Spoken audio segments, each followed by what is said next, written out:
दिल्ली लाल किल्ला जवळ झालेल्या बॉम्ब ब्लास्ट प्रकरणात अनेक ठिकाणी जे ते कारवाईला सुरू केलेली आहे. कारमध्ये जो ब्लास्ट झाला होता त्याच्यानंतर एटीएस एनआयए सतर्क झाले होते. मात्र पुण्यामध्ये काही महिन्यापूर्वी कारवाई करण्यात आली होती एटीएसकडनं. त्यामुळे महाराष्ट्र एटीएसकडनं आता मुंब्र्यामध्ये देखील आता ज्या ठिकाणी संशयित आहे त्यांची घराची झाडाझडती घ्यायला सुरुवात केली. आपण सध्या मुंब्र्यामध्ये अशाच एका फॅमिलीसोबत आहे ज्यांना एटीएसने महाराष्ट्र एटीएसने त्यांना कारवाईसाठी घेऊन गेलेले आहेत. त्याचा तपास करत आहे. नक्की त्यांचा काय रोल आहे. महाराष्ट्र पोलिसांनी पुण्यामध्ये काही महिन्यापूर्वी अनेक लोकांना जे ते कारवाई दरम्यान अटक केली होती. मात्र एटीएसची टीम जे ते मुंब्र्यात आली आणि मुंब्र्यातनं त्यांच्या घरात जी झाडाझडती घेतल्यात आलेली आहे. आपल्यासोबत त्यांच्या पत्नी जोडलेल्या आहेत. इब्राहिम अबिदी असं नाव ज्याचं आहे त्यांच्या पत्नी आपल्यासोबत आहे. आपका नाम बताइए, कल कितने बजे कितने लोगों की टीम महाराष्ट्र एटीएस की यहाँ पे आई और क्या पूछताछ की और क्या रोल है इस दर आपके पति का इसमें? कल 2 बजे के करीब हमारे घर एटीएस पुणे वाले आए. वो अराउंड 15 थे, मतलब लोकल पुलिस मिलाकर. लोकल थी 3 और बाकी वो एटीएस वाले 12 थे. तो वो लोग हमारे घर 2 बजे के करीब आए और वो सर्च वारंट लेकर आए. उन्होंने कहा कि हम आपका घर सर्च करेंगे. और उसके बाद उन्होंने घर देखा सारा. हमको काफी डिस्टर्बेंस हुआ. डेफिनेटली मेरे घर में 3 बच्चे हैं छोटे छोटे, तो वो सारे बच्चे भी काफी 3-4 घंटा वो लोग हमारे घर में थे और बच्चे भी काफी डरे हुए थे पुलिस देखकर. हम भी डर गए थे अचानक से, और ऐसा कभी कुछ हुआ नहीं कि हमारे घर पुलिस आई हो. तो इस तरह उन्होंने पूरे घर के कोना की तलाशी ली. उनको कुछ भी नहीं मिला. तो वो मेरा फोन, मेरे किड्स का फोन और हमारे कंप्यूटर का हार्ड डिस्क, जो मेरा पर्सनल कंप्यूटर था, मैंने बहुत कहा कि मेरे हस्बैंड का नहीं है इसमें कुछ भी, बट वो मेरा हार्ड डिस्क भी लेके गए और वो बोले आफ्टर 2 या 3 मंथ्स वो रिटर्न करेंगे. और अल कायदा इन इंडिया इससे जुड़ा हुआ कुछ संबंध है क्या उनका आपके पति का? अल कायदा तो है ही नहीं. अल कायदा तो डूब चुकी, मर चुकी है. किधर है अल कायदा? तो कैसे संबंध होगा? फर्स्ट ऑफ ऑल वो एग्जिस्ट करती है क्या सर? अल कायदा एग्जिस्ट करती है, मैं पूछ रही हूँ आपसे. यस और नो? लेकिन कहा जाता है कि जहाँ पे पूना में जिस तरह से लोगों को पकड़ा गया था उस तरह से किधर तो कनेक्शन अपना भी है. एटीएस ने जो कार्रवाई की है वो कहा तो आतंकवादी दहशतवादी के हिसाब से लोगों को उठाती जाती है, और उनमें आपके पति का भी शामिल है क्या? पूछताछ करने के लिए आपका घर फिर से कुर्ला में जाना, किस तरह से पूछताछ की क्या? देखिए सर, जो दहशतगर्द हैं, जो आतंकवादी है ना, वो गवर्नमेंट के सपोर्ट के बगैर नहीं हो सकते. और अगर हम होते ना उनमें से तो हमको गवर्नमेंट का सपोर्ट होता. ये जितने भी दहशतगर्द आतंकवादी है ना, ये सारे के सारे गवर्नमेंट के ही सपोर्टर रहते हैं.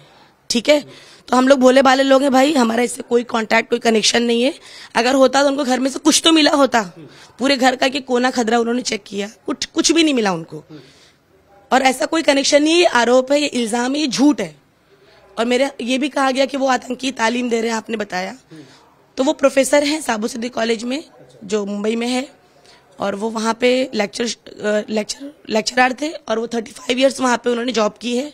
अब वो रिटायर्ड हैं और अभी फिलहाल वो कहीं कुछ नहीं कर रहे हैं, जॉब वगैरह. यहाँ पे रहते ये घर कब से है आपका, और कुर्ला का घर कभी का है उनका पति का आपके, जिस तरह से कार्रवाई कर रहे हो? ये घर हमारा 5 इयर्स से है और कुर्ला का घर हमारा अराउंड 22 इयर्स से है. क्या इस बारे में आपने आगे कुछ तकरार या कंप्लेंट कॉपी की क्या? किस तरह से, किसको की, क्या कारण है? डेफिनेटली सर, कल जब वो लोग हमारे घर पे आए तो मेरे हस्बैंड को लेके चले गए, ये बोलकर कि कुर्ला का जो घर है उनका सेकंड, उसको वो सर्च करेंगे, उसके बाद फिर हमारे फोन्स वगैरह रिटर्न कर देंगे. लेकिन अराउंड 8 o'clock 9 o'clock हमारा उनसे कोई कांटेक्ट नहीं हो रहा था, कुछ भी बातें नहीं हो रही थी. तो हम घर वाले परेशान होंगे, कोई कांटेक्ट नहीं हुआ. तो मैंने कंट्रोल रूम में कॉल किया. तो उन्होंने बताया हाफ एन आवर में आपको रिप्लाई करते हैं. तो उन्होंने बताया कि उन्होंने कोई भी रिप्लाई दिया नहीं हमको. तो फिर मैंने कंप्लेन लेटर डाला. 3-4 जगहों पे मैंने ईमेल किया पुलिस स्टेशन पे कि इस तरह मेरे हस्बैंड को लेके गए, मैं लेटर आपको दे दूंगी. तो जिस तरह से कार्रवाई की थी, उनका जो यहाँ पे शख्स था, किस तरह से उन्होंने कुछ लेटर दिया कि आपको क्या कारण यहाँ पे आए, किस तरह से आए, क्या कारण बताया उन्होंने?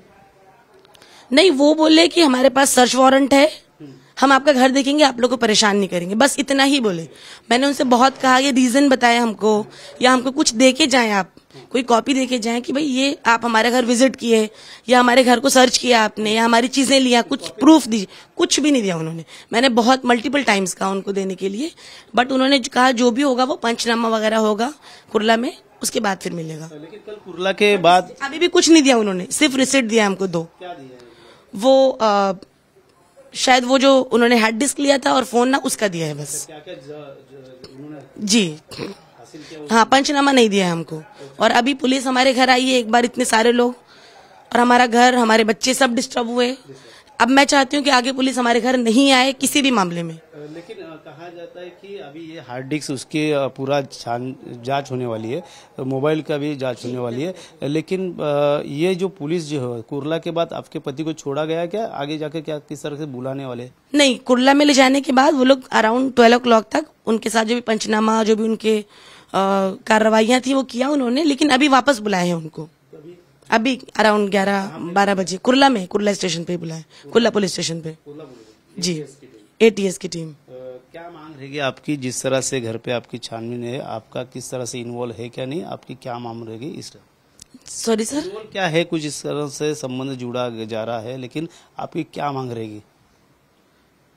नहीं मैं ये चाहती हूँ कि मेरे घर पुलिस नहीं आए, मेरे हस्बैंड को हरेस ना करे, जबरदस्ती वो टॉर्चर नहीं करे, क्योंकि इंसान कुछ नहीं रहता लेकिन वो टॉर्चर हो जाता है कि मतलब बार बार बोल रहे हैं कि ये है वो है। लेकिन यहाँ पर हमारे घर जब वो पुलिस आई तो उसने ऐसा कुछ नहीं कहा कि मतलब आप पर ये आरोप है वो आरोप है, बस उनके पास सर्च वारंट है और वो घर देखेंगे।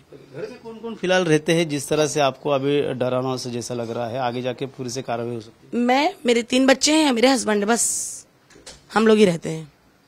फिर से बुलाया आप पति को कितने बजे? मेरे शौहर को बुलाया 11 बजे, 11 साढ़े 11 बजे आज सुबह में। उसके बाद उन्होंने कहा कि पुणे में भी बुलाएंगे, पुणे में भी बुलाएंगे। पूना का क्या कनेक्शन है? पूना में किस तरह से? नहीं, आई डोंट नो, बिल्कुल नहीं मालूम। हम खुद शॉक्ड हैं कि व्हाट इज कनेक्शन, किस चीज से कनेक्शन है, कौन है, क्या है, हमको कुछ नहीं मालूम। इवन वो कुछ नाम भी ले रहे थे, वो भी हमको नहीं मालूम।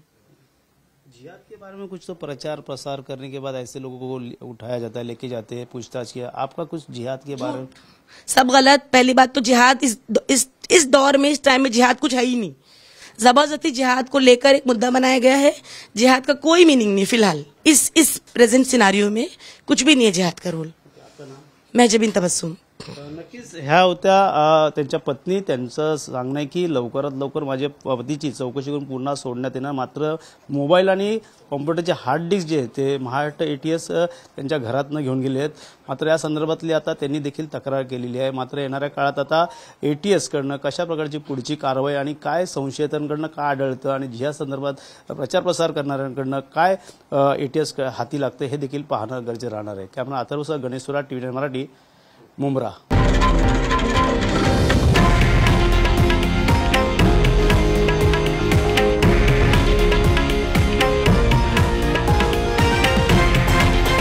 हे आहे देशातील नंबर 1 न्यूज नेटवर्क आणि आपण पाहत आहात TV9 मराठी, एकमेव.